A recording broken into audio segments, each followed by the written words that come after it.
అదేవిధంగా గ్రామ స్థాయిలో ఒక అక్కడక్కడ మరి కొంత ఉన్నటువంటి నేపథ్యంలో ఒక గ్రామంలో మన జరిగినటువంటి శాసనసభ ఎన్నికల్లో వచ్చినటువంటి మన అనుభవం నేపథ్యంలో ఆ యొక్క గ్రామ కమిటీలో చాలా మంది అనేక కాంగ్రెస్ పార్టీ నుంచి కావచ్చు లేక టీఆర్ఎస్ పార్టీ నుంచి కావచ్చు పలకరించి పార్టీలో చేర్పించేటువంటి కార్యక్రమం చేయాలి. చాలా మంది చేయాల్సిందని చాలా వేగంగా రాజకీయ పరిస్థితులు మారుతున్నాయి. మారడానికి కూడా దానికి పూర్తి విశ్వాసం. మొత్తం యువత బీజేపీలో చేయడానికి సిద్ధంగా ఉన్నారు. దాన్ని చేర్పించేటువంటి కార్యక్రమం చేయాలి. నేను ఢిల్లీలో ఉన్నప్పుడు ఢిల్లీ పోకుండా వచ్చాను. ఎన్జిఓలో పనిచేస్తున్నారు వాళ్ళందరూ వస్తున్నారు. ఈరోజు రాజకీయాలు అలవాటు ఏంటంటే మహిళలు కావచ్చు, పొట్టు సంఘాలు కావచ్చు, వీళ్ళ వృత్తులు ఉన్నటువంటి వాళ్ళు కావచ్చు, వాళ్ళని చేర్పించేటువంటి ప్రయత్నం చేయాలి. యువతే కాదు, ప్రతి కూలీ కుటుంబంలో మహిళలు ఉంటే మహిళలు ఇట్లా ఉండదు. 50% మహిళలు, రైతులు ఉంటే రైతులు, రైతులు ఉండకపోతే ఎవరున్నారు, ఖాళీ వాళ్ళు ఉన్నారా, ఖాళీ అసోసియేషన్స్ ఉన్నారా, దానికి దృష్టి పెట్టుకొని అందరం మనం ఈ యొక్క చేరికలను వచ్చేటువంటి ఈ యొక్క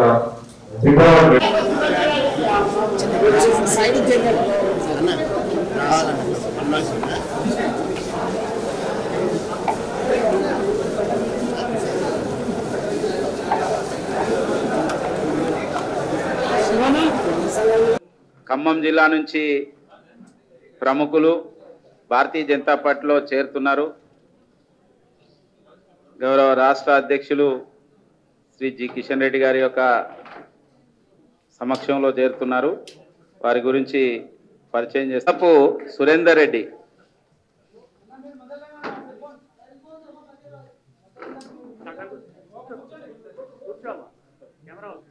రావాలి, మిగతా వాళ్ళు కూడా. పి వినయ్ రెడ్డి రావాలి.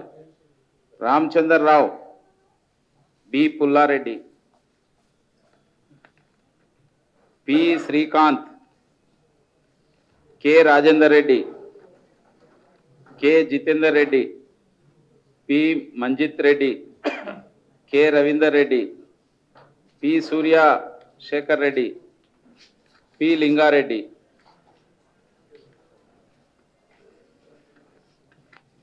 అందరూ కూడా కాంగ్రెస్ పార్టీకి రాజీనామా చేసి భారతీయ జనతా పార్టీలో చేరుతున్నారు. మన యొక్క చింతల రామచంద్రారెడ్డి పార్టీకి సంబంధించిన యొక్క డైరీ ప్రతి సంవత్సరం కూడా తెలంగాణ స్టేట్ పార్టీకి సంబంధించిన యొక్క డైరీని మన పరమేశ్వర్ దాన్ని కంపైల్ చేస్తున్నాడు ప్రతిసారి కూడా. ఈసారి కూడా చేశారు. రాష్ట్ర అధ్యక్షుల వారి చేతుల మీదుగా దాన్ని ఆవిష్కరించవలసిందిగా కోరుతున్నాం.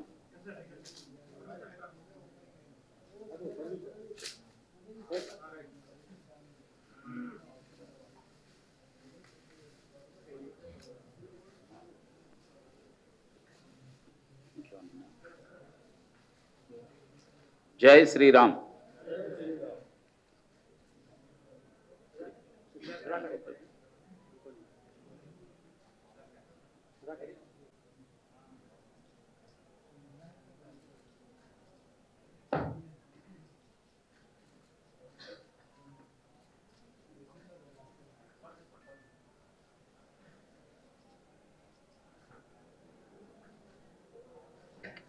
రాష్ట్ర అధ్యక్షులు కేంద్ర మంత్రి వర్యుల యొక్క నేతృత్వంలో ఈనాడు ఖమ్మం కాంగ్రెస్ పార్టీ నాయకులందరూ కూడా భారతీయ జనతా పార్టీలో చేరినందుకు వారికి అందరూ కూడా స్వాగతం పలుకుతూ వారందరూ కూడా పార్టీలో కలిసికట్టుగా అందరం కలిసి పనిచేసేటట్టు వారు కూడా ఆ రకంగా ముందుకు సాగాలని చెప్పని రాష్ట్ర భారతీయ జనతా పార్టీ తరఫున కోరుతున్నాను.